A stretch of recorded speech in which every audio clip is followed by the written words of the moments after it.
So my friend didn't get any therapy, but one of the therapies for a lot of leukemias is actually hematopoietic stem cell transplant. And Happy Valentine's Day, Dr. Horio. Happy Valentine's Day to all of you, my sweethearts. The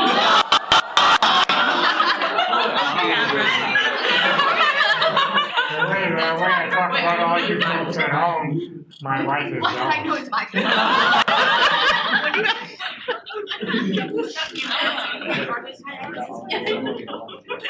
So we're going to run through a number of aspects about stem cell transplants today. And then next Wednesday, we actually have a panel of donors and recipients who are involved with stem cell transplantation. So I sent this out. I didn't send this one out. I sent out another case. But Jay Smith, 4-year-old boy, he has sickle cell disease, and he's had several small strokes already. What is the appropriate therapy? What do you think?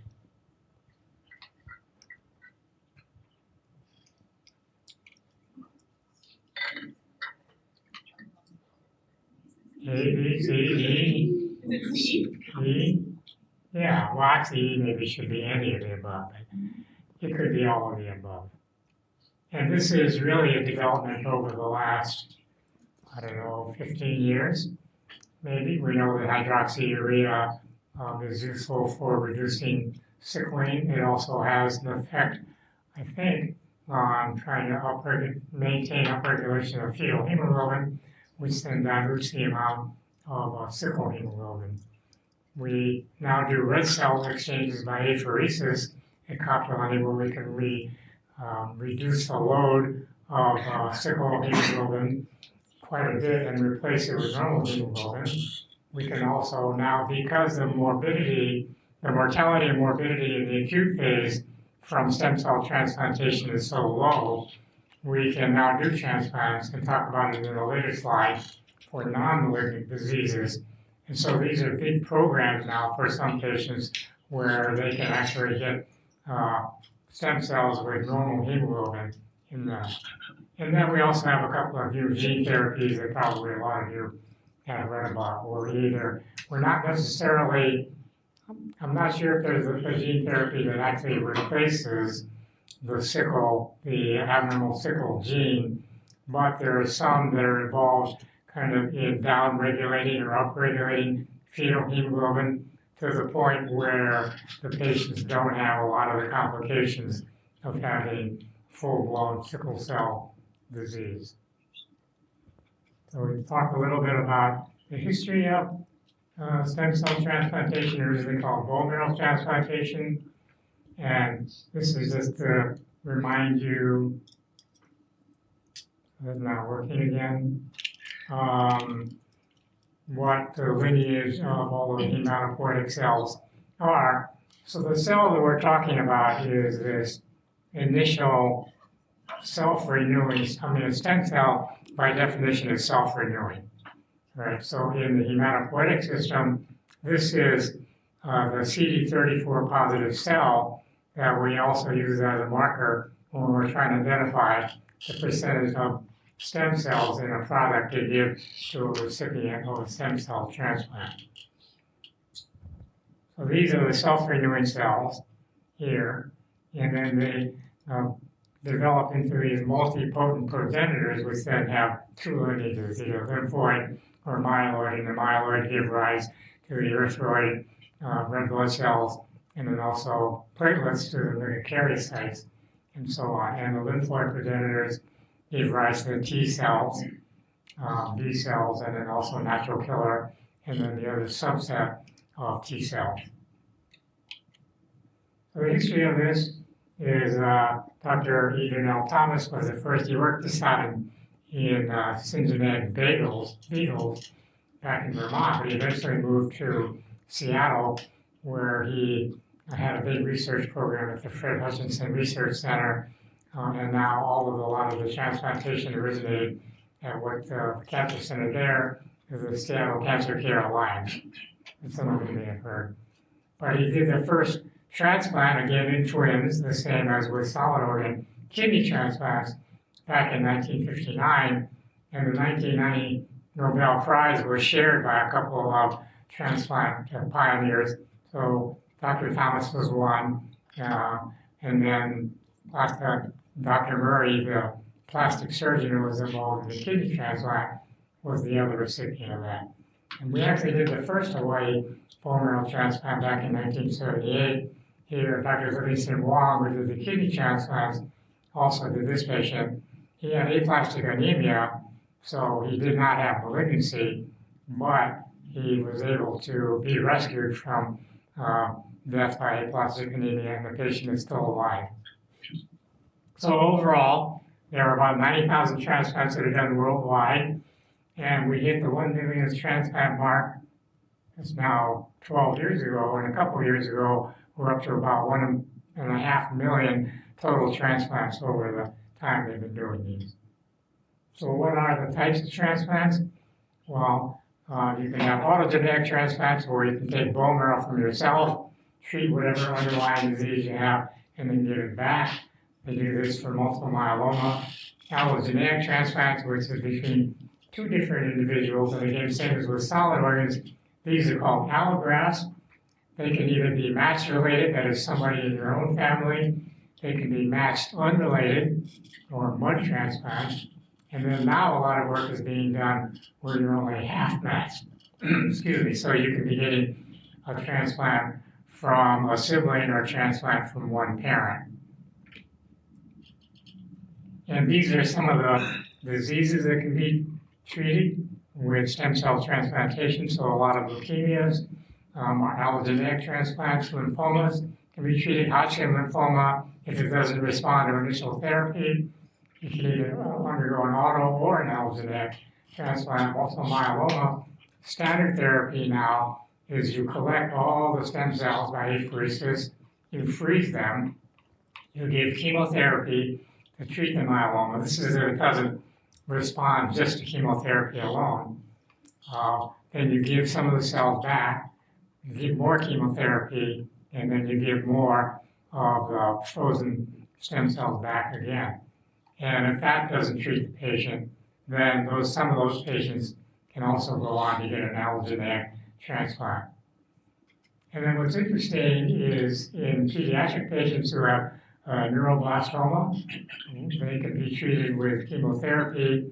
Because they're so aggressive, a lot of times there are protocols where they can collect their stem cells before they start treatment, and then they can freeze those, give a lot more chemotherapy, and then they give the stem cells back to rescue the bone marrow so that they don't have a plastic bone marrow from the chemotherapy.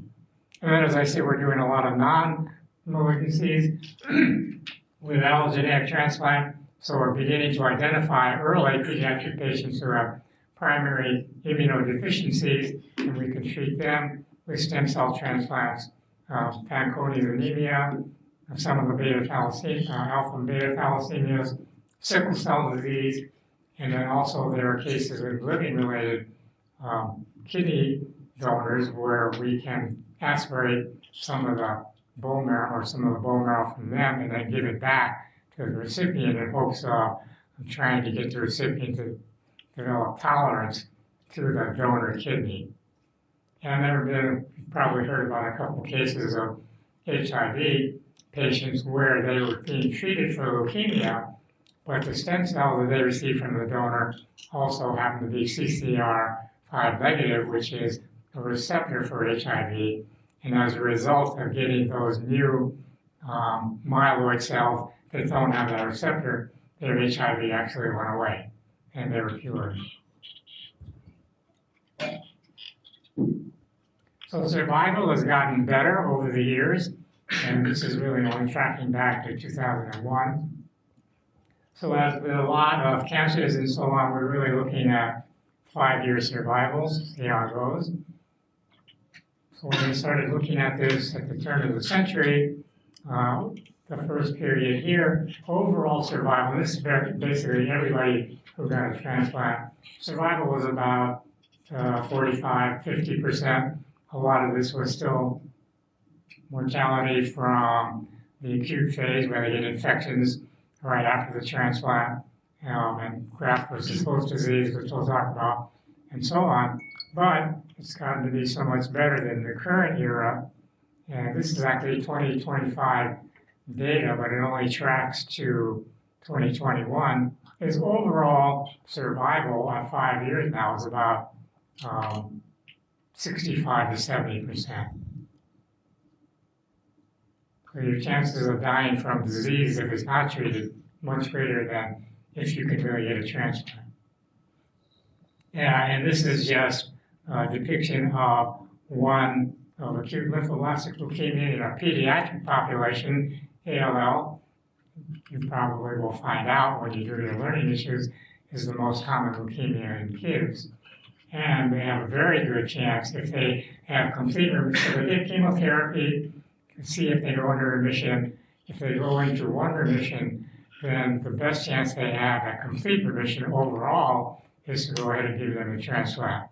So pediatric patients who go into complete remission after one course of chemotherapy and get a transplant, their 5-year survival now is upwards of 85%.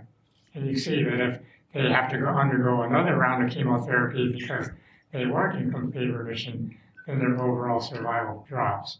And unfortunately, if they relapse after one complete remission or they're not in complete remission, so it's really not recommended to give them a transplant, but when they have, their survival can still be up to 60%. So what's the role of MHC in all of this? And I showed you this slide a couple times before, but just kind of to remind you what the proteins look like, the class 1 and class 2 of MHC, which are HLA, A, B, C, and so on, and then class 2 HLA-DR, and that they're very polymorphic because their function is to bind peptides, start the T cell adaptive response, and to fight off pathogens. So unlike solid organs where matching is important, but maybe for some of the other organs not the most important factor because we can actually have pretty successful kidney transplant even with a complete mismatch in their HLA makeup. Successful stem cell transplants is really dependent on good matching. So we match for class 1 A and B and C, class 2 DR and DQ, and DP, and A and B are the most important.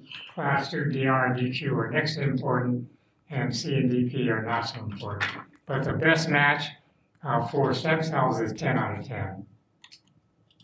And so this shows kind of what that survival looks like overall. If you're a complete match, then the survival will look different from the overall survival. But still, you can just see the differences in the matches here.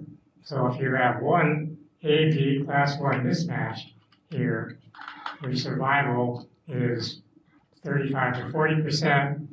If you have multiple class 2, it's lower. And then if you're completely matched or no mismatches, then your survival rate rises to that 60 to 70, 80% level.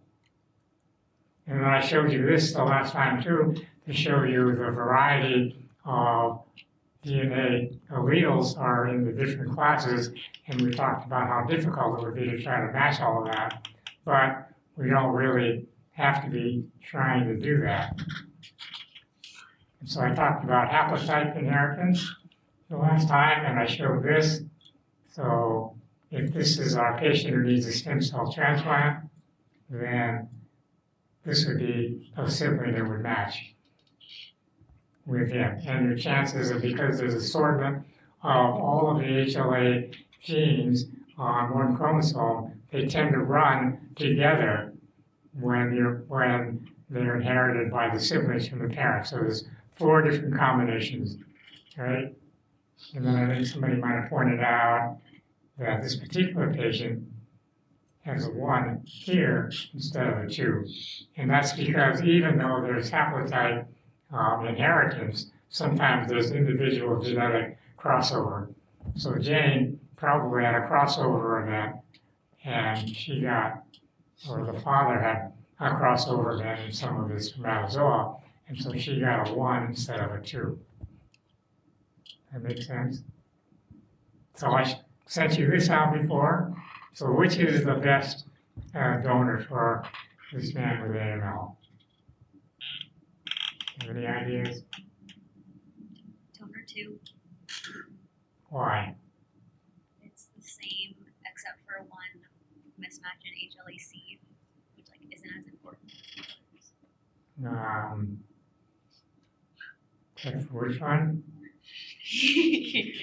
The for donor 2, it has for HLA-C there's 3-3 instead of the patient that has 3-4, but the rest is the same. Yeah, but then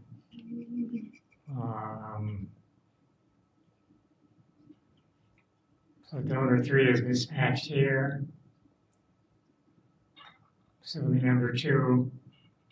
So what's sibling number 2? Or the sibling. So what did he inherit? So they share one haplotype, right? The 01, 08, but they're mismatched with the other haplotype. So the sibling could be a haplotype donor, maybe. And then the other ones are kind of slightly mismatched. But, so one thing when we're looking for donors is that younger age is better. Male donors are actually better. And donor 2 is mismatched at C here. Well, it looks like it's a pretty close match. In the second field, they're mismatched. But the first field is actually the old serotype matching, so they match there. And that's actually maybe could be more important than the complete match of that DNA makeup in that allele. But, and then here I said that having a mismatch at D from the previous slide is worse than C, right? So if you're mismatched at D, like the other ones are, then they're not as good. But the other problem is that if you have a female donor, the female has never seen any of the proteins that are made by the Y chromosome. And so that can be important later on when we talk about graft versus host disease. So that's why male donors are a little bit better than female if you have a choice of donors. So in this case, you're right, that donor number 2 turns out to be the best donor. Relatively young, male, and so only mismatched a little bit of C and then matched everywhere else. And again, this just shows you where the mismatching is worse, why A and B is much worse than mismatching in class 2. The problem is that not everybody has a sibling that they're going to match with. I think I talked last time about how my sister, who had, as an adult, had ALL, needed a stem cell transplant. And it turned out, luckily, that my other sister was a complete match for her.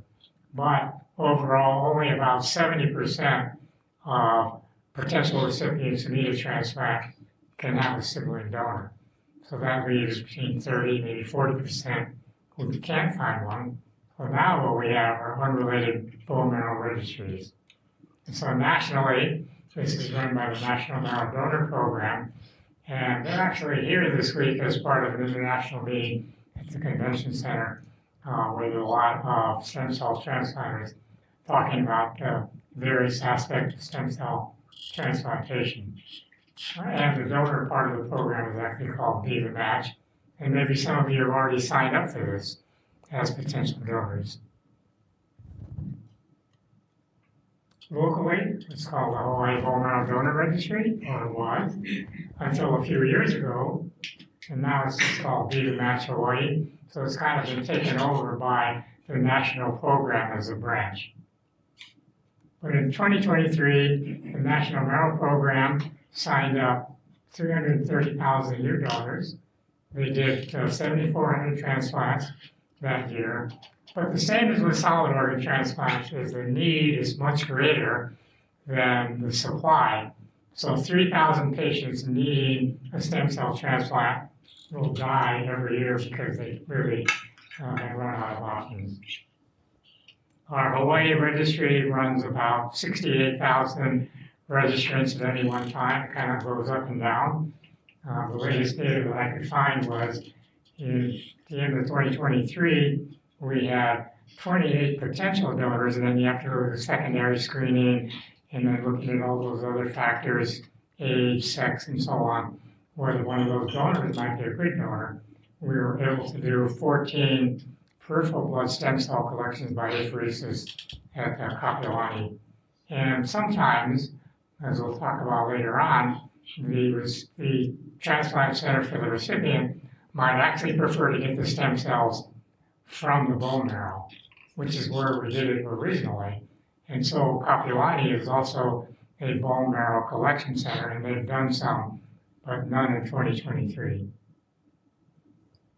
But overall, since 1990, up through the end of 2023, the Hawaii Bone Marrow Donor Registry, which is really not that large, has done over 565 collections to send to patients all over the world.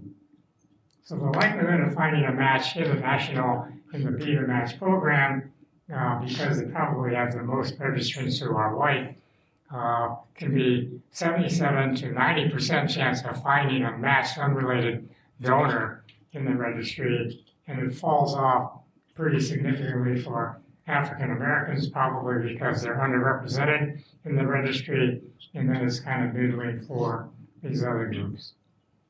And the problem in places like Hawaii and also nationally, I think, is there's a lot more admixture of ethnicities, and so then it becomes much harder to find a potential donor for somebody. So a couple of years ago, there was this kid up in Laie who was looking for a donor, and the Hawaii Bone Marrow Donor Registry went around and they tried to recruit more donors, because when they looked through the registry at that time, he did not have any donor that might match with him. So that we always try to put on more drives to get more donors, and then sometimes they get lucky and somebody new comes in and they turn out to be a match for somebody. And maybe you recognize this guy. So he actually came in that year and he kind of helped out some of those drives to try to get more people to come in and volunteer to be potential donors. And this is a map at the end of 23 that shows where we sent all of the collections from Hawaii. So a lot to the US, mainland, but then also internationally, places like France. And we think that a lot maybe have gone to France because there are a lot of Tahitians that live in France. Also a lot of Asians, Vietnamese live in France, and so on. So I was kind of wondering, are these folks still relevant? Anybody remember who they are? So why do I bring this up? It's because one of them had a cousin. So these are sisters are Armenian. And Armenian are kind of a unique subpopulation. And a lot of them live in the LA area because they immigrated to the United States at the end of World War I when there was genocide going on in Armenia. And the Turkish people who overtook Armenia killed off, I think, over half to 1 million Armenians, and the rest of them immigrated. A lot of them settled in Southern California. And so one of the Kardashian sisters had a cousin who lived in Armenia several years ago who developed leukemia. And because of they had started an Armenian registry back in 2000 or so, they were able to find an Armenian donor for her, and she was treated at City of Hope, and I think she's okay. And they also did research on the genetics of this population, and they find that even though they're in the middle, in between Russia and a couple of the other Middle European countries, that they're still relatively isolated populations, so they have their own unique haplotypes. And so it's very hard for them to find matches outside of an Armenian population. So I said some of the factors that make for a successful stem cell transplant is HLA, very important, and the best match is 10 out of 10. Younger donor age, male better. But then also, CMV status. So up to 80% of a population has actually already been infected with CMV, and you carry it around latent in your white cells. All the herpes viruses are latent viruses, and if you have CMV, you can measure antibodies to it. So you could be CMV positive or CMV negative. The blood bank loves to have CMV negative donors because if they're giving blood to pediatric patients who are generally CMV negative, they would prefer to give them CMV negative blood. So they have a listing of their CMV negative donors, and sometimes if they run short, they'll actually call you and ask you to donate for patients who might need it. And then it makes a difference where the stem cells are coming from. So originally, we used to get it out of the bone marrow. Now we can collect it by apheresis. And then most recently, we can also get stem cells, which are in higher number in neonatal blood and in the placenta and in the umbilical cord. And we can collect those and store them. So switching gears a little bit, some of the complications of stem cell transplants is just as with solid organ transplants, you can actually reject the transplant. In stem cells, it's called non-engraftment. So and the stem cells actually just go in by IV, usually, and then they home to the bone marrow. But if the recipient still has enough T cells and B cells, they can attack the donor stem cells, kill them off, and you don't engraft into the marrow. You don't get new donor bone marrow developing. The rate is not as high, not very high, as in solid organ transplants, because the conditioning to make space in the marrow, or if it's a malignant disease, such as ALL, if you give chemotherapy to kill off a lot of the malignant cells, you're also killing off a lot of the recipient's immune B and T cells, and so they're not there to attack the donor stem cells. Infection is a big problem because if you have a mismatch in CMV status and the donor is positive for CMV, then they may be transmitting CMV to a recipient. If the recipient is negative, they may not be able to mount any kind of response to fight off that CMV, both because they've never seen CMV, or also if they have, some of their recipient memory B cells may have been killed off, and so they don't mount as strong of a response. So we always treat patients now with ganciclovir to sort of prevent getting CMV if the donor is CMV positive. And then because you kill off all the recipient native white cells, they're going to be neutropenic and they're more prone to getting bacterial fungal infections.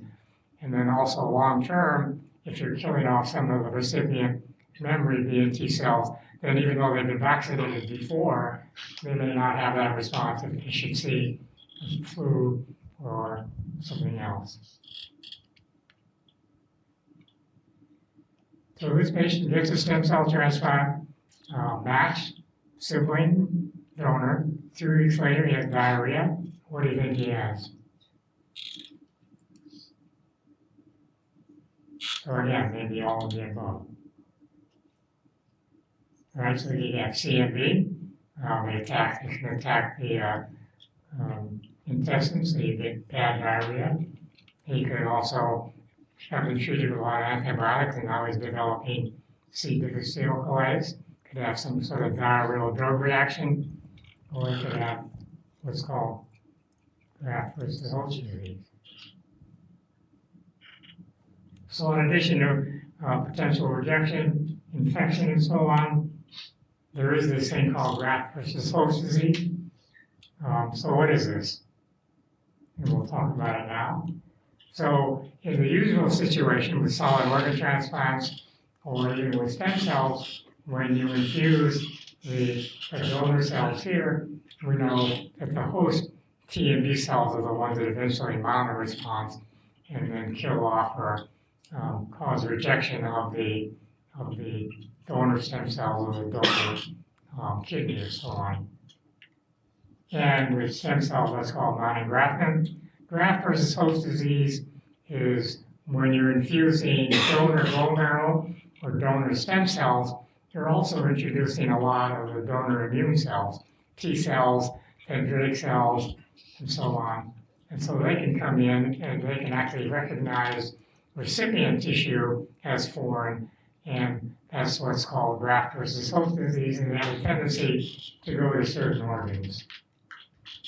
So I showed this before, the sort of MHC restricted classical scenario that we have where a person's T cell receptors are recognizing their own MHC with a variety of peptides in it. Theoretically, there should be no interaction of a person's T cell receptors with foreign HLA with peptide in it, but there are exceptions to this. And so in one situation, in the non-engraftment or rejection situation, we have recipient or host T cells or T cell receptors that can recognize recipient HLA or MHC peptides presented by the donor antigen presenting cells, and then you can get non-engraftment or rejection. And now we have the situation where the donor T cells are being infused with the stem cells, and they can recognize recipient peptides being presented by recipient antigen presenting cells. Also, there are a certain number of donor dendritic cells that are being infused, and they can pick up recipient peptides and present them to their own donor T cell. So that's actually kind of the regular way of recognition. But in addition to the major HLA proteins or peptides that are being presented, the graft versus host disease can also be caused by minor differences between the host and the recipient. And so we have now what are called minor histocompatibility antigens that can cause graft versus host disease. And it's important in stem cell transplants, but it also can be transfusion related. So for example, if a patient is immunosuppressed and there happen to be a lot of white cells in an infusion of donor red blood cells, for example, then the donor white cells are not killed off by the patient or the recipient getting that blood transfusion because they're immunosuppressed, and then you can get actually a graft versus host disease of those white cells. That's been minimized now because we white cell reduce all of the blood products that are given to patients who are immunosuppressed. Also, the situation in Japan is unlike here, where we have volunteer donors who, when they donate blood, they don't really say who the blood is going to. But in Japan, there's a tendency to call relatives to come and actually donate for their relatives who need blood. And so they're much closer in HLA type, and as a result of that, it's less likely that the donor T cells that are infused can be killed off, even if the patient is not immunosuppressed. And so they will end up getting a graft versus host reaction. So the way to get around that is either to try to reduce all the white cells in the product, which we do, but then also we irradiate packed red blood cells and platelets to kill off any donor white cells that might be in those products. And then there's this relatively rare situation where if you're giving an organ that has a lot of donor blood in it, such as the liver, so even though you flush the liver out, a lot of times there's still leftover donor T and B cells in there. And if it's a minor ABO or RH incompatibility, they can actually recognize the recipient blood cells and make antibody to them.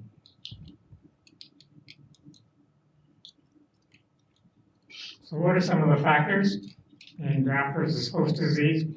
Well, what then comes up is to empty out that bone marrow to receive the donor stem cells is patients will either get radiation or combinations of radiation and chemotherapy. And we're looking at new regimens that avoid radiation, particularly in kids. So now most kids just get some kind of chemotherapy. But when that happens and you're trying to kill off the leukemia cells and depleting recipient T cells to reduce rejection and so on, what happens is that you're also damaging the skin, with the chemotherapy, and you are triggering the innate immune system because it's recognizing all these gaps. And so you get a lot upregulation of cytokines, and this is actually the origin of the term cytokine storm, where we get a lot of IL-6 and other interleukins that upregulate the inflammatory response. But what that does is it kind of tends to prime the recipient to be ready to attack any donor cells. So GVHD can look like this. So recipient antigen presenting cells like dendritic cells will present their own recipient peptides to the donor T cells that are being infused with the stem cells. Also get infused donor dendritic cells that are picking up recipient peptides, and they can present to their own cells here, which activates the T cells. Same thing on this side, donor cells presenting different classes. And as a result, you get a lot of activated T cells, which then come in the recipient, and they tend to home on the skin, the liver, and in the intestine. And the reason is that these are the tissues that are kind of at the interface between the environment and the inside of your body, and they also interacting with your own microbiome. So you have a skin microbiome, you have an intestinal microbiome, and you also even have a biome in the biliary tract. And so there's this kind of complex interaction between the microbiome, the cytokines, and what the signaling is, so that these donor T cells will kind of home in on these tissues as areas of active inflammation and kill them off. And so while HLA-1 and 2 proteins and their peptides are very important in graft versus host disease, because we've tried to match for that, we hope that that's kind of not playing as great a factor. But there are also these minor compatibility antigens that are immune to any naive donor T cells that are being infused. And then particularly in this situation, female donors have never seen any Y chromosome coded proteins, and so they may develop a T cell response to those. And then one reason why matched unrelated donors are not as good as matched related donors is even though we're doing the matching only for the HLA system, is overall you're going to be more matched with any sibling for a lot of the other proteins that are coded by all the other proteins, compared with two completely unrelated individuals who, even though they might be matched at HLA, and probably matched at a lot of other loci, are also mismatched at a lot more loci. So there are a lot of other polymorphic proteins that we have, and many of these can also be released during that conditioning process. So they've estimated that overall, 1% genome-wide mismatch between 22 individuals confers a 20% increase in risk for acute and chronic graft versus host disease. So this graph shows acute graft versus host disease by HLA mismatch.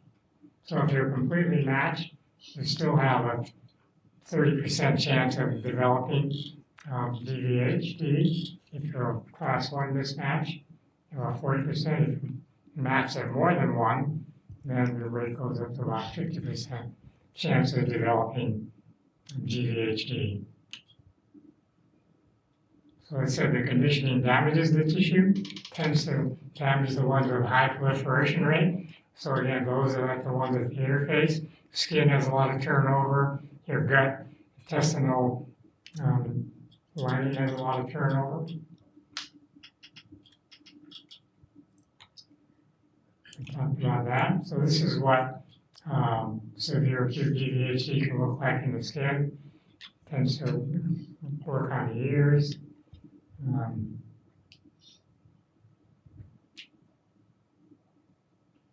Here, palms, on the soles of the feet.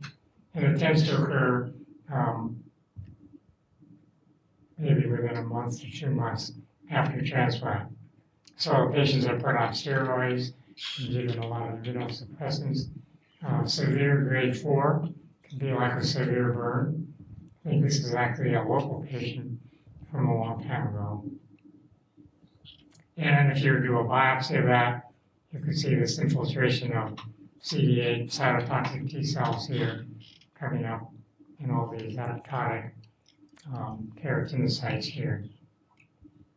In the liver, infiltration of cytotoxic CD8 cells causes the bile ducts to disappear, and they attack the intestinal lining here, leading to a lot of diarrhea. So that's depicted here. The activated donor T cells can attack a variety of tissue. They also will come back and attack whatever the recipient bone marrow is left, which may or may not be a good thing. And this is, for some reason, also the primary site of transfusion-related graft versus host disease. So patients who have severe transfusion-related graft versus host disease can actually develop aplastic anemia. And normally, T cell response is damped down by T regulatory cells, but in this situation, because the T regulatory cells are coming from the donor, they also have not seen a lot of the recipient tissue because they tend to be antigen specific as well, so they're actually not there to damp down that activated T cell response. And in contrast to acute GVHD, even if you can minimize that with steroids and so on, about 30% or more will develop chronic GVHD, which looks kind of different.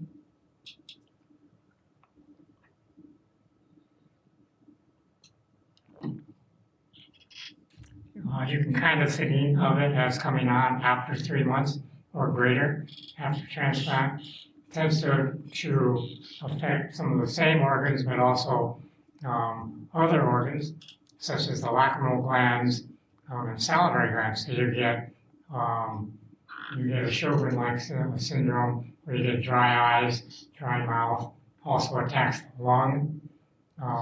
There are a lot of antibodies that are released during the acute, antigens that are released during the acute GVHD situation, and they go on and they perpetuate the development of more reactive T and B cells.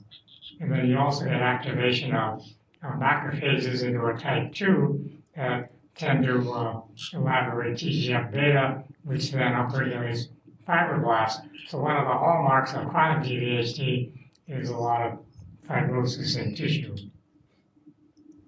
Again, you get a different kind of rash on the palms and soles. You also tend to develop inside the mouth. And then when you get skin reactions, you kill off a lot of melanocytes. So even when it heals, you tend to get a different kind of pigmentation. Then here in chronic GVHD, you can see this infiltration of lymphocytes here, and then eventually fibrosis or stiffening of the skin can be very painful and very debilitating. So what's graft versus leukemia? So they discovered early on an unusual situation, and that is that when you're treated for leukemia, what you're hoping is the chemotherapy kills off all the leukemia cells, but then because you don't have any bone marrow, then you rescue the patient with the stem cells, and you think they'd be okay. But what they discovered was that there was a certain percentage of relapse in the patients who had been treated. And they found that when you actually had twins, who one of them had leukemia and the other one was a donor, that the chance of relapse was the highest for them. So they had over 60% chance of the recipient relapsing with leukemia. This is in the earlier days. And what they also tried to do was to take the product, to take the bone marrow cells, and they would try to take out the T cells so that you would reduce graft versus host disease. And what they discovered was when the product is T cell depleted, the chance of relapse was higher, again, than if they didn't do that. And they also found that if you had a certain amount of graft versus host disease, your chance of relapse was actually lower. And when they investigated this further, what they discovered was a certain number of these activated T cells were actually recognizing antigens that were only on the leukemia cells. So we know that any neoplastic tissue is showing new antigens and new proteins on the surface, and they can be recognized by natural killer cells, or in this case, by donor T cells that seem to recognize the leukemia cells and actually kill them off. So this is the graft versus leukemia effect. So they help kill the leukemia cells and they reduce relapse. So the donor CD8 cells recognize recipient leukemia cell antigens, kill them off. Donor NK cells can also come in, and NK cells are normally inhibited from attacking your own tissue because they recognize your own HLA. But in this case, if the HLA is different, NK cells are not inhibited, so NK cells contribute a lot to killing off the leukemia cells, which actually downregulate their own HLA. So even if you're HLA matched, the leukemia cells don't have as many HLA proteins on them. And so what we've learned over time is, originally we thought, when we're giving, the whole point of having a stem cell transplant is you give enough chemotherapy to kill off all the leukemia cells, but then you're killing off any residual normal recipient bone marrow, and then you're rescuing them with donor stem cells. And actually, we now think that the majority, the greatest benefit from the stem cell transplant, not the stem, I mean, you need the stem cells, but the benefit for treating the leukemia are actually the donor T cells that come in and kill the leukemia cells. So this is actually kind of a form of immunotherapy. And we see this sometimes where if a patient relapses after their stem cell transplant, they actually ask the donor of those stem cells to come back, and we'll just collect white cells, not stem cells, but white cells from the donor, and then give white cell infusions, donor T cells, to the recipient in the hopes that they'll come back in now and then kill off any residual leukemia cells. So what are some of the sources of stem cells? Here's a case, a 14-year-old boy with ALL. I'm asking you, what do you think is the order of what would be the best match for him? So there are different sources: peripheral blood, bone marrow, cord blood, bone marrow. Which is best?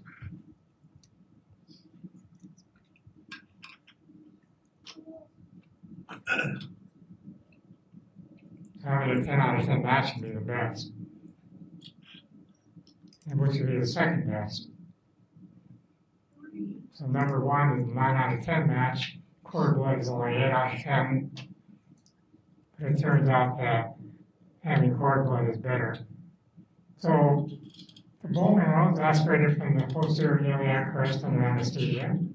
Disadvantages are you have to have the anesthesia with even a normal person, a 1 in 2 million risk for death.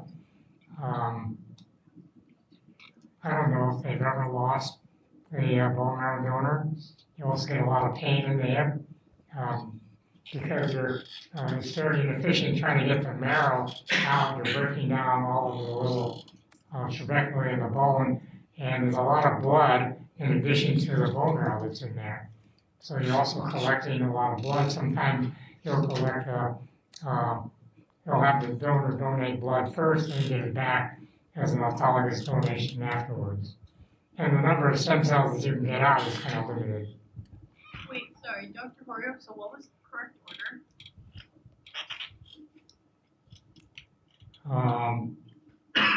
So actually it's E. So bone marrow, then the cord blood, then the peripheral blood, and then the haploidentical. And that actually might be changing a little bit.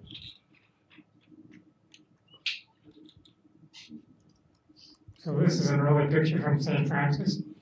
They're in there with these big needles and going in to the bone and sucking out blood and stem cells. And then they run it through stainless steel mesh to collect all of the bone spicules and then kind of have all of the stem cells and the bone marrow cells come out. At the time they were doing this, they actually hadn't identified the CD34 positive cells. Kind of postulated that they were in there, but most of the cells in the bone marrow are already differentiated or partially differentiated bone marrow cells, and they won't go anywhere, they just die. And then this is what the recipient, the donor, looks like afterwards. Sometimes there's a certain amount of pain. And now the majority of the stem cells are collected by apheresis, and the rate at which donors are willing to actually go through with the donation had really gone up when we started doing this about 30 years ago or more. So you can mobilize the stem cells into the peripheral circulation by giving them nucleogen, which raises your white count when you have chemotherapy, but it also can raise the number of stem cells from normally you only have about 0.02% circulating in your blood. You can get this up to about 0.5%. So you run this for 4 or 5 hours on this machine. This is Allie Dannequin. She was a first-year family medicine residency last year when she donated. But she signed up for the registry when she was an MS1, and we had the panel come in. So it was 4 years or 3 years before she was called. And that's still pretty quick, often to be called up as a donor. So we take the blood here, run it through a centrifuge, collect the stem cells, and get all the rest of the blood back. So the advantage of this is we can monitor how many stem cells we're collecting, so we know generally we can get an adequate number. So the more, and there's a lot more T cells because it's blood in it. So you get better engraftment, more GVL, but then you might get more GVHD. And then having the nucleogen shots gives you flu-like syndrome, which is mostly pretty accepted by recipients, but sometimes it can be pretty severe. They get bad headaches, bad neck pain, and so on. And this is Kevin Card, graduated last year. He was doing ophthalmology residency. He signed up when he was MS1, and he actually got called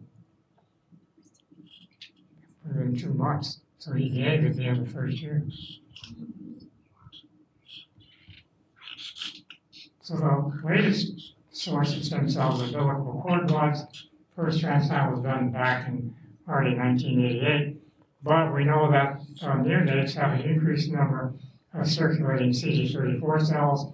The advantages are if your cord blood has already been collected, that it's frozen and stored, and so we don't have to call in a donor to donate these. They have a more immature immune system, so they have less GVHD, so you can tolerate a greater match. So these are old numbers, but an 8 out of 10 is as good as a 10 out of 10 if it's a cord blood. And they also, because their younger cells have longer telomeres, they actually have a greater longevity of stem cells. Disadvantage is you can't call the donor back in, so you're limited to how many stem cells are already in that stored unit. Sometimes you might need 2 different donors to do this. So the Horio cord blood bank actually had a situation where a mother donated cord blood from 2 siblings. So the 2 siblings were pretty close to each other, and both siblings' units ended up going to one adult recipient somewhere. The disadvantage is because there's a smaller number of cells, slower engraftment, and then there's the possibilities you don't know what the child might have in terms of any congenital genetic disease. And then because the T cells are less mature, there's less EVL. So this is the way it was originally collected, right there in the OR. You just hang up the placenta, and by drip you wait for all the blood to come out and collect it, freeze it. Now it's a little more high-tech looking. So Randy Wada was a pediatric hemonc at Kapiolani, founded the Hawaii Cord Blood Bank, and they collected a number of hospitals here. At any one time, they have about 4,000 units in storage. In 2024, they said they collected 967 units, and to date, from the beginning, they've been able to give to recipients 285 units. In just 2024, they donated 9 to 9 recipients. And this shows the trend in stem cells by donor type. So cord blood here has actually kind of gone down. What's interesting is matched unrelated is high, but this one doesn't show it. But haploidentical transplants, because of changes in therapy, have really come up. And the number of cord bloods has kind of gone down a little bit. And this graph shows that haploidentical donors, that is, a sibling to a parent, or sibling to a sibling, a parent to an offspring, is almost equivalent to a matched unrelated donor. And that's because they found that giving cyclophosphamide to putting cyclophosphamide into the bag kills off a lot of donor T cells, but does not kill off the donor T regulatory cells as much. So this is kind of a summary slide of the 3 sources. So again, the best match here, but cord blood, 8 out of 10. You get more stem cells with peripheral blood, better engraftment with peripheral blood, more GVL but lower GVH. So bone marrow is actually preferred by pediatric transplant centers because there's less chance of a GVHP. And they've been experimenting with ways of taking cord blood, treating it in vitro with different drugs. In this case, they were trying nicotinamide to expand the number of cells so that you might have enough cord blood cells to be able to give to a bigger recipient. And the answer is down. Right? What? So haploidentical is now better than peripheral blood bank at 9 out of 10. Wait.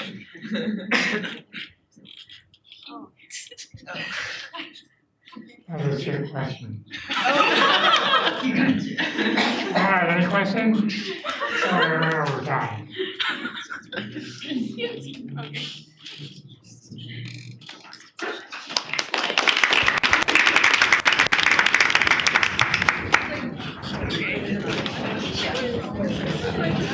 don't know.